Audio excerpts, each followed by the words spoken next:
Hello everyone, আমার নতুন আরেকটা ব্লগে তোমাদের অনেক অনেক স্বাগত। এখন বাজে সন্ধ্যে 7টা, আর রোজকার মতো আজও অফিস থেকে ফিরে ফ্রেশ হয়ে নিয়েছি। আর আজ তোমাদের সাথে আমি শেয়ার করব, কিছুদিন আগে তো আমার বার্থডে পেরিয়েছে, তো বার্থডে উপলক্ষে আমি কী কী গিফট পেয়েছি সেগুলো। আচ্ছা, তো এখন আমার গলায় তোমরা যে পেন্ডেন্টটা দেখতে পাচ্ছ এই এভিলায়ের, আর তার সাথে মানে এটা একটা পেন্ডেন্টেই দুটো লকেট লাগানো রয়েছে। তো সামনে তো এভিলাই, আর তার সাথে আরেকটা দেখো ছোট্ট যে লকেটটা আছে সেটাতে আমার আর টিট্টুর নামের অক্ষর, মানে আমার ডাকনাম হচ্ছে তুহি আর টিট্টুর টি, দুটো টি মিলে টি লেখা রয়েছে। এটা তানিস্ক থেকে ও আমাকে বার্থডেতে দিয়েছে। আর এখন তোমাদের আমি পরপর দুটো ড্রেস দেখাবো। এই দুটো ড্রেস দিয়েছে আমাকে দিদি। তার মধ্যে এটা হচ্ছে হোয়াইটের ওপর খুব সুন্দর সিম্পল কাজ করা রয়েছে, মানে আমার হোয়াইট কালার হচ্ছে খুবই পছন্দ, আর যে কোনো হালকা কালারের ড্রেস পরতেই খুবই ভালো লাগে। তো তো দিদি আমাকে দুটো খুব হালকা রঙের ড্রেস দিয়েছে বার্থডেতে। তো আমার এই দুটো ড্রেসই খুব পছন্দ হয়েছে। হোয়াইটটা তো দেখালামই, খুবই সুন্দর। আর এই পিচ কালারটা দিয়েছে, মানে ওই পিচ আর পিঙ্কের মিক্স যে কালারটা হয় সেটা। তো এই কুর্তিটাও আমার খুবই পছন্দ হয়েছে।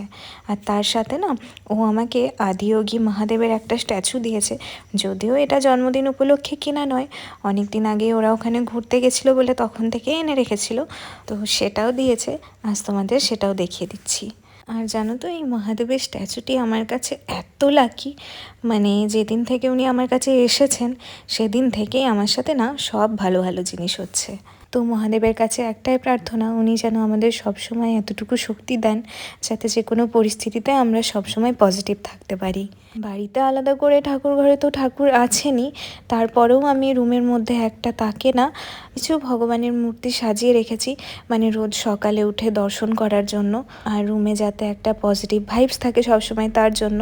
তো আমি সেই তাকেই মহাদেবকে কালকে স্থাপন করব। তো এখন আপাতত আমার টিভি ক্যাবিনেটের মধ্যে রাখলাম, কাল সকালে স্নান করে আমি স্থাপন করব।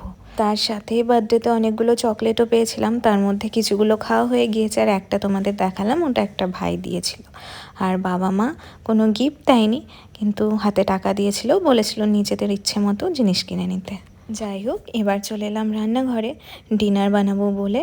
আর সাথে না আজকে ডিউটি থেকে আসার সময় দুটো নারকেল আর মাশরুম নিয়ে এসেছি। নারকেলগুলো কালকে নাড়ু বানাবো বলে সরিয়ে রাখলাম, আর মাশরুমগুলো ভালো করে 2-3 বার ধুয়ে নিয়ে একটু ভিজিয়ে রেখেছি, কারণ এই প্যাকেটের মাশরুমগুলো তো অনেক ময়লা থাকে।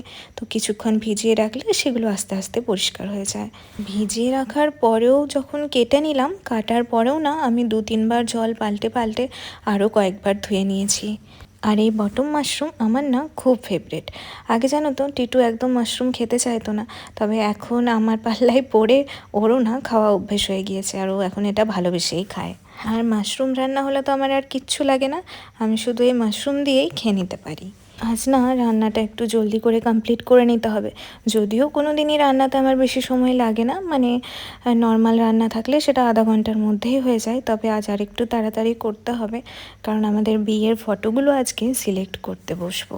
যে ভাইটা আমাদের বিয়েতে ফটোশ্যুট করেছে ও না প্রায় রোজই আমাকে বলছে যে দিদি সিলেক্ট করে নাও, এবার ফাইলগুলো হারিয়ে যেতে পারে, কিন্তু আমাদের এই সময়ের অভাবে করা হয়ে উঠছিল না। তবে আজ ঠিক করেছি যে কোনো পরিস্থিতিতেই ওগুলো সিলেক্ট করেই ছাড়বো। তাই আজ ডিনারে চটজলদি মাশরুমটাই বানাচ্ছি, মানে এটা বানাতে না একদমই বেশি সময় লাগে না, মানে 10-15 মিনিটের মধ্যেই হয়ে যায়। আর দেখো রান্নাটাতে আমি এখনও পর্যন্ত কিন্তু এক ফোঁটাও জল দিইনি, মাশরুম থেকে কতখানি জল বেরিয়েছে। এই জলেই তো পুরোটা রান্না হয়ে যাবে, আমি আর আলাদা করে কোনো জল মেশাবো না।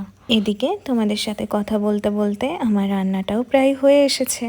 একটু বেশি করেই বানিয়ে নিয়েছি, এটা আজ রাত্রে ডিনারের রুটির সাথে হয়ে যাবে, আর কাল সকালের জন্য ডাল করে নিয়েছি, আর সাথে মাশরুম কারি থাকবে।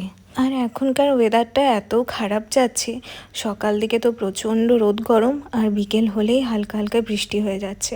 এই জন্য প্রায় বেশিরভাগ মানুষেরই শুনছি জ্বর সর্দি কাশি লেগেই রয়েছে।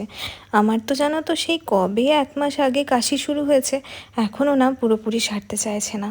তবে লাস্ট কয়েকদিন ধরে সকালবেলা মধু তুলসী পাতা খাওয়াতে একটু কম আছে কাশিটা। যাই হোক, কিছুটা সময় এদিক ওদিক করে কাটানোর পর এখন ডিনার টাইমও হয়ে গিয়েছে। এখন দুজনের জন্য ডিনারটা রেডি করে নিচ্ছি। আর আমাদের ডিনারের রুটিনটা তো তোমরা যারা আমার ব্লগ দেখো তারা তো জানোই, মানে ওই রোজকার মতো টিভিতে গোপাল ভাঁড় লাগিয়ে দিয়ে দুজনে একসাথে খেতে বসে পড়েছি। ডিনার কমপ্লিট করে চুলে একটু তেল দিয়ে নিচ্ছি। ওই তো যেদিন সকালে শ্যাম্পু করি তার আগের দিন রাত্রেই চুলে তেলটা দিয়ে রাখি। আর জানো তো এত বেশি হেয়ার ফল হচ্ছে, জানি না এটাকে কিভাবে কন্ট্রোল করব। মানে কোনো মতেই না, এটা আর কমতে চাইছে না। যাই হোক, এখন আপাতত আমরা সারাদিনের কাজ থেকে দুজনেই ফ্রি। এবার চুলে তেল দেওয়াটা হয়ে গেলে দুজনে মিলে বসবো বিয়ের ফটোগুলো সিলেক্ট করতে। আজ তাহলে ব্লগটা এখানেই শেষ করছি। দেখা হচ্ছে খুব শীঘ্রই নতুন একটা ব্লগে।